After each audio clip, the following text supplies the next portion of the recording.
بسم اللہ الرحمن الرحیم۔ محترم طلباء عزیز، دیکھو ارشاد الصرف کا درس نمبر 34 ہے، اشتقاق کے قواعد۔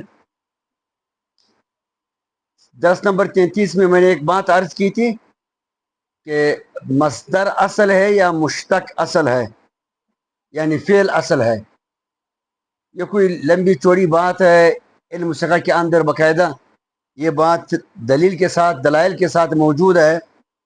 بصری حضرات کہتے ہیں کہ مصدر اصل ہے، مشتق یعنی فعل فرع ہے، اور کوفی حضرات کہتے ہیں کہ فعل مشتق فعل یہ اصل ہے اور مصدر فرع ہے۔ ہر ایک کے اپنے اپنے دلائل ہے۔ بصری حضرات کہتے ہیں اگر مصدر کو اصل نہ کہا جائے بلکہ فرع، تو مصدر پر مصدر کی جو لغوی اور اصطلاحی تعریف ہے وہ فٹ نہیں آئے گا، کیونکہ مصدر کی لغوی معنی ہے جائے صدور، نکلنے کی جگہ۔ تو جائے صدور نکلنے کی جگہ یہ تب ہوگی اس کی یہ معنی کہ اس سے مشتقات نکلے، صیغے نکلے۔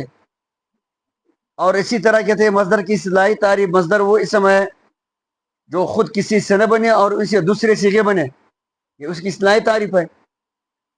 یہ تب ہوگا جب اس سے مشتقات نکلے، اسے دوسرے صیغے بن جائے۔ اور کوفی حضرات کہتے ہیں کہ مصدر فرع ہے اور مشتق یعنی فعل اصل ہے۔ وہ کہتے ہیں کہ جب تک فعل میں تعلیل نہیں ہوتی اس وقت مصدر میں تعلیل نہیں ہو سکتی ہے۔ اب قام یقوم قیامن، تو قیامن اصل میں قوام تھا، قانون جاری ہوئے قیاض و ریاض کا واو کو یا سے تبدیل کیا گیا، کیوں؟ اس لیے کہ اس کے ماضی معلوم قام میں قانون جاری ہوا ہے، قام اصل میں قوم تھا، تو وہ کہتے ہیں مصدر اپنی تعلیل فعل کا محتاج ہے۔ اب قاوم یقاوم قواما باب مفعلہ کا مصدر ہے، اس میں قانون جاری نہیں ہوا ہے، کیونکہ قاوم کے ماضی کے اندر قانون جاری نہیں ہوا ہے۔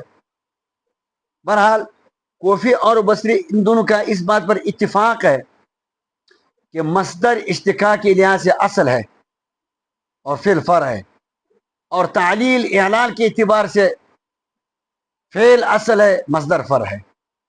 اور بہت سارے دلائل ہیں علم فقہ کے اندر موجود ہے۔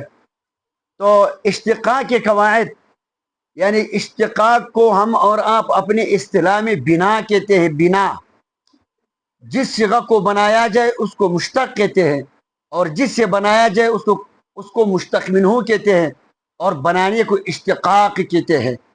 دیکھو ضرب کو بنایا ہے ضربن سے، تو ضرب ہوا مشتق، ضربن ہے مشتق منہ، اور اس بنانے کو اشتقاق کہتے ہیں۔ اب اس کے کچھ قواعد طریقے ہیں۔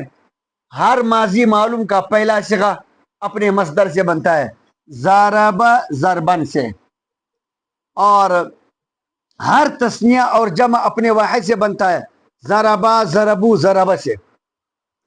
ہر مؤنث اپنے مذکر سے بنتا ہے، ضربت ضرب سے، اور ہر مخاطب اپنے غائب سے بنتا ہے، ضربت ضرب سے۔ اور اسی طرح ضربتے ضربت سے، ضربتی ضرب، ہر مؤنث ہر مؤنث اپنے غائب سے بنتا ہے، مذکر غائب سے۔ ہر مؤنث اپنے مذکر سے بنتا ہے، ضربتی یا ضربت ضرب سے، ضربتی نہیں ضربت ضرب سے۔ ہر متکلم اپنے غائب سے بنتا ہے، ضربتو ضرب سے۔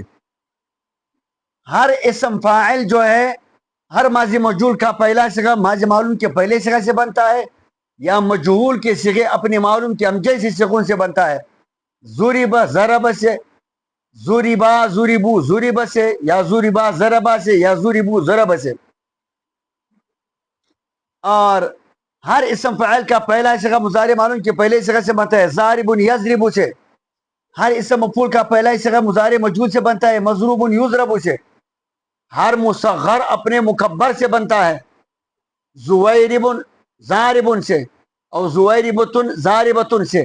ہر جمع اقسا اپنے واحد مؤنث سے بنتا ہے، زوارب ضاربتن سے۔ آگے جہد، نفی، نہیں، امر، یہ تمام کے تمام جتنے صیغے ہیں یہ مضارع معلوم کے ہم جیسے صیغوں سے بنتا ہے۔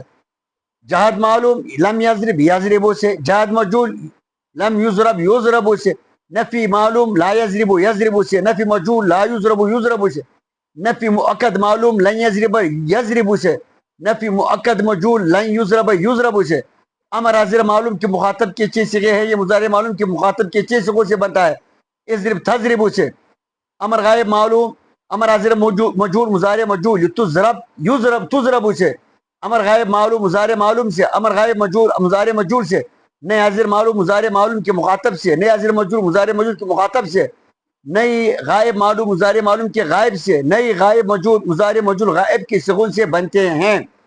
ہر اسم ظرف کا پہلا صیغہ اور اسم اعلی صغرا کا پہلا صیغہ پھر مضارع معلوم کے پہلے صیغہ سے بنتے ہیں، مضرب یضرب سے اور مضربۃ مضرب یضرب سے مضرب یضرب سے مضرب یضرب سے اور ہر اسم اعلی وسطی اور کبریٰ یہ اسم اعلی صغرا سے بنتے ہیں، مضربۃ مضراب مضرب سے ہر اسم تفضیل مذکر کا پہلا صیغہ پھر مضارع معلوم کے پہلے صیغہ سے بنتا ہے، اضرب اضرب یضرب سے اور ہر فعل تعجب اپنے مصدر سے بنتا ہے، ما اضرب ضربن سے۔ تو اس طرح آپ اساتذہ اکرام جو ہے نا، یہ اشتقاق کے قواعد جس کو ہم اور آپ بنا کہتے ہیں، ان کا سرسری جو ہے یہ خاکہ طلباء کو یاد کروائیں، سمجھائیں اور یاد کرائیں، کروانے کے بعد پھر ارشاد الصدر کے اندر لفظی ترجمہ کے ساتھ ان کو سمجھائے کہ ضربوں کو کس سے بنائے، ضربن سے۔ ضرب پھر ماضی معلوم کا صیغہ تھا، جب چاہا کہ ضربن مصدر تھا، جب چاہا کہ پھر ماضی معلوم کا پہلا صیغہ بنایا جائے تو پہلے حرف کو اپنے حال